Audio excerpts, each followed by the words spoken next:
हमारे भारत देश को धार्मिक देश के रूप में जाना जाता है। यहाँ आपको हर कदम पर मंदिर देखने को मिल जाएंगे।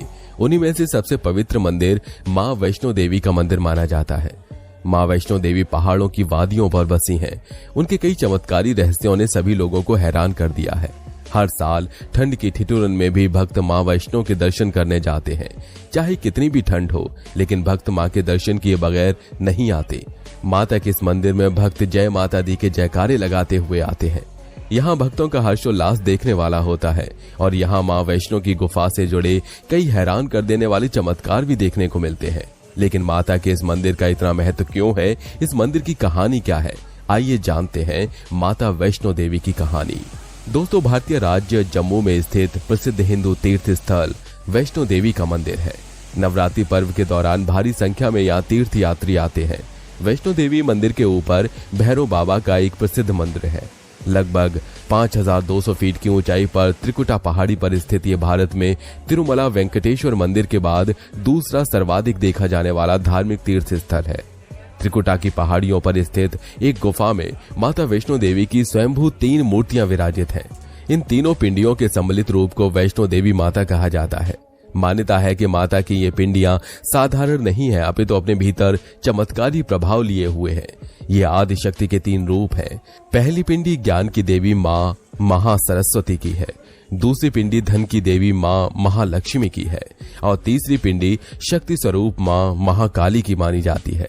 ऐसा माना जाता है कि जो भी भक्त दिल से इन 3 पिंडियों के दर्शन करता है, उसे ज्ञान, धन और बल तीनों की प्राप्ति हो जाती है।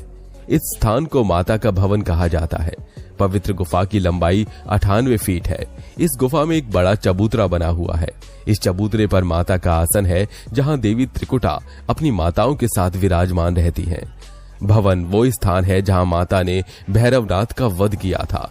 प्राचीन गुफा के समक्ष भैरव का शरीर मौजूद है और उसका सिर उड़कर 3 किलोमीटर दूर भैरव घाटी में चला गया और शरीर यहां रह गया। जिस स्थान पर सिर गिरा, आज उस स्थान को भैरवनाथ के मंदिर के नाम से जाना जाता है। कहा जाता है कि एक बार त्रिकुटा की पहाड़ी पर एक सुंदर कन्या को देखकर भैरवनाथ उसे पकड़ने के लिए दौड़े। तब वो कन्या वायु रूप में बदलकर त्रिकुटा पर्वत की ओर उड़ चली। भैरवनाथ भी उनके पीछे भागे। माना जाता है कि तभी मां की रक्षा के लिए वहां पवन पुत्र हनुमान पहुंच गए। हनुमान जी को प्यास लगने पर माता ने उनके आग्रह पर धनुष से पहाड़ पर बाण चलाकर एक जल धारा निकाली और उस जल में अपने केश धोए। फिर वहीं एक गुफा में प्रवेश कर माता ने 9 माह तक तपस्या की और वहां हनुमान जी ने पहरा दिया। उस दौरान एक साधु ने भैरवनाथ से कहा कि तू जिसे कन्या समझ रहा है, वो आदिशक्ति जगदम्बा है, इसलिए उस महाशक्ति का पीछा छोड़ दे। भैरवनाथ ने साधु की बात नहीं मानी। तब माता गुफा की दूसरी ओर से मार्ग बनाकर बाहर निकल गई। ये गुफा आज भी अर्धकुमारी या आदि कुमारी या गर्भजून के नाम से प्रसिद्ध है। अर्धकुमारी के पहले माता की चरण पादुका भी है। वो ये स्थान है जहां माता ने भागते भागते मुड़कर भैरवनाथ को देखा था। अंत में गुफा से बाहर निकलकर कन्या ने देवी का रूप धारण किया और भैरवनाथ वापस जाने का कहकर फिर से गुफा में चले गई। लेकिन भैरवनाथ नहीं माना और गुफा में प्रवेश करने लगा। भैरवनाथ भी उनके पीछे पीछे गया।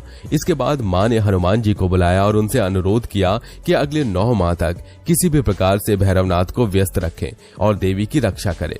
आज्ञा अनुसार 9 माह तक हनुमान माता की रक्षा के लिए भैरवनाथ के साथ इस गुफा के बाहर थे। पौराणिक तथ्यों के अनुसार माता की गुफा पर पहरा दे रहे हनुमान जी ने उसे युद्ध के लिए ललकारा और दोनों का युद्ध हुआ। लेकिन जब वे निढाल होने लगे तब माता वैष्णवी ने महाकाली का रूप लिया और भैरवनाथ का सिर काट दिया। ये सिर भवन से 8 किलोमीटर दूर त्रिकुट पर्वत की भैरव घाटी में जा गिरा। कहा जाता है कि अपने वध के बाद भैरवनाथ को अपनी भूल का पश्चाताप हुआ और उसने मां से क्षमादान की भीख मांगी। माता वैष्णो देवी जानती थी कि उन पर हमला करने के पीछे भैरव की प्रमुख मंशा मोक्ष प्राप्त करने की थी। तब उन्होंने न केवल भैरव को पुनर्जन्म के चक्र से मुक्ति प्रदान की, बल्कि उसे वरदान देते हुए कहा कि मेरे दर्शन तब तक पूरे नहीं माने जाएंगे जब तक कोई भक्त मेरे बाद तुम्हारे दर्शन नहीं करेगा।